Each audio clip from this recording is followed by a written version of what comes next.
શું હોસ્પિટલના ઓપરેશન થિયેટરમાંથી હવે માનવ ડોક્ટરોની વિદાય થઈ જશે?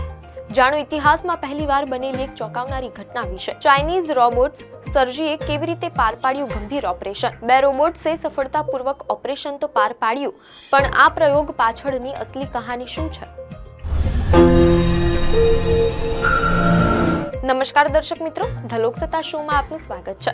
શું તમે ક્યારેય એવું વિચાર્યું છે કે હોસ્પિટલના ઓપરેશન થિયેટરમાં માનવ ડોક્ટરોની જગ્યાએ લોખંડના રોબોટ્સ આવી જાય?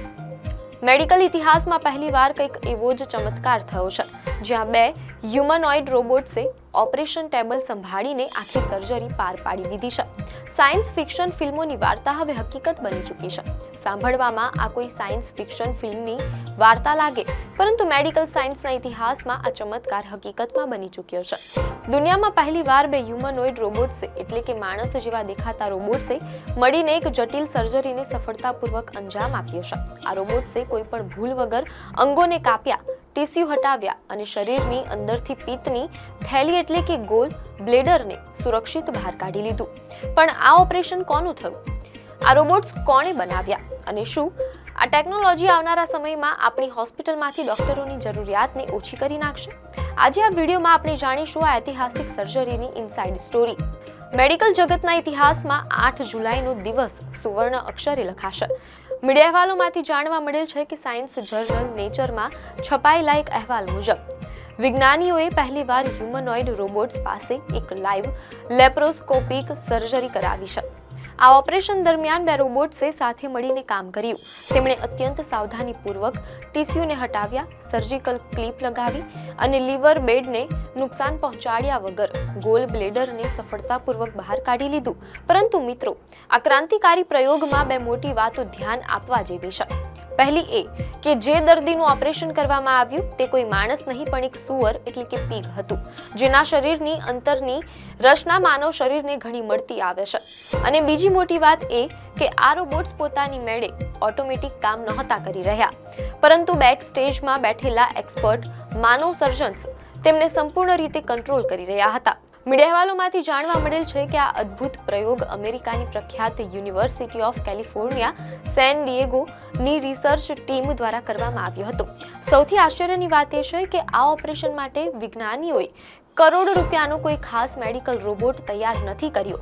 તેના બદલે તેમણે માર્કેટમાં વ્યાપારી ધોરણે સરળતાથી મળતા ચાઇનીઝ કંપની યુનિટરી રોબોટિક્સના યુનિટરી G1 રોબોટનો ઉપયોગ કર્યો છે. આ હ્યુમનોઇડ રોબોટ કદમાં નાના અને સસ્તા છે. તેમની લંબાઈ આશરે 4 થી 5 ફીટ છે અને વજન લગભગ 30 કિલો છે.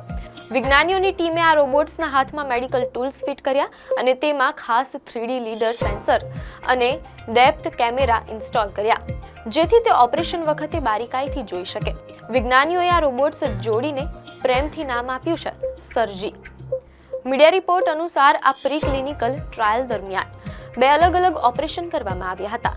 પહેલી સર્જરીમાં એક હ્યુમનોઇડ રોબોટ મુખ્ય ડોક્ટરની ભૂમિકામાં હતો અને એક સિનિયર માનવ ડોક્ટર તેના આસિસ્ટન્ટ તરીકે મદદ કરી રહ્યા હતા. પરંતુ બીજી સર્જરી સૌથી અનોખી અને અદ્ભુત હતી. આ સર્જરીમાં બે સર્જી રોબોટ્સે આખું ઓપરેશન થિયેટરમાં એકલા રહીને પૂરું કર્યું. તેમણે જાતે જ અંગોને પકડ્યા, કટ કર્યા અને ક્લિપ કર્યા. જો કે આ દરમિયાન તેઓ બેકસ્ટેજમાં હાજર સર્જન્સના લોખંડી કંટ્રોલમાં હતા. અહેવાલો મુજબ એક્સપર્ટ ડોક્ટર્સે ટેલિઓપરેટેડ એટલે કે દૂરથી કંટ્રોલ કરવાની ખાસ ટેકનોલોજીની મદદથી રોબોટ્સની આંગળીઓના મૂવમેન્ટને ગાઈડ કર્યા હતા. ઓપરેશન દરમિયાન રોબોટ્સ અચાનક સંતુલન ગુમાવીને પડી ન જાય અને જીવને કોઈ ઈજા ન થાય તે માટે તેમને ખાસ સપોર્ટ સિસ્ટમ સાથે બાંધીને રાખવામાં આવ્યા હતા. અંતે આ પ્રયોગ સફળ રહ્યો. આ સફળતા પછી હવે આખી દુનિયામાં એક જ સવાલ પૂછાઈ રહ્યો છે: શું ભવિષ્યમાં આ રોબોટ્સ ડોક્ટરોની જરૂરિયાતને ઓછી કરી નાખશે? વિજ્ઞાનીઓના મતે આ પ્રશ્નનો જવાબ હાલના તબક્કે સ્પષ્ટ ના છે. રોબોટ્સ ક્યારેય પણ માનવ ડોક્ટર્સના તીક્ષ્ણ મગજ અને કટોકટીના સમયે નિર્ણય લેવાની ક્ષમતાની બરાબરી ન કરી શકે. પરંતુ આ પ્રયોગનો અસલી હેતુ કંઈક અલગ છે. આ ટેકનોલોજીથી ભવિષ્યમાં રિમોટ સર્જરી એટલે કે દૂર બેઠા ઓપરેશન કરવાનું સરળ બની શકે છે. આજે મેડિકલ સાયન્સ જે ઝડપે આગળ વધી રહ્યું છે તેમાં આર્ટિફિશિયલ ઇન્ટેલિજન્સ અને રોબોટિક્સનો ફાળો અજોડ છે. ચાઇનીઝ કંપનીના આ રોબોટ્સે સાબિત કરી દીધું છે કે ભવિષ્યમાં ઓપરેશન માત્ર મોંઘા મશીનો પૂરતા મર્યાદિત નહીં રહે. જેમ જેમ આ રોબોટ્સ વધુ સ્માર્ટ થશે તેમ તેમ ઓપરેશન દરમિયાન થતી નાની માનવીય ભૂલોની શક્યતા નહીવત થઈ શકે છે. સર્જી રોબોટ્સનો આ પ્રયોગ તો માત્ર એક શરૂઆત છે. આવનારા સમયમાં આપણને હોસ્પિટલના વોર્ડથી લઈને ઓપરેશન ટેબલ સુધી આવા સેંકડો હ્યુમનોઇડ રોબોટ્સ ડોક્ટરોના સાથીદાર તરીકે કામ કરતા જોવા મળી શકે છે. ટેકનોલોજી અને વિજ્ઞાનનો આ સમન્વય ખરેખર અદ્ભુત છે. જો કે રોબોટ ગમે તેટલો એડવાન્સ થઈ જાય પણ ડોક્ટરના હાથમાં જે વર્ષોનો અનુભવ, અદ્ભુત કુશળતા અને દર્દી પ્રત્યેની સંવેદના હોય છે તે કદાચ આ લોખંડના મશીનોમાં ક્યારેય ન આવી શકે.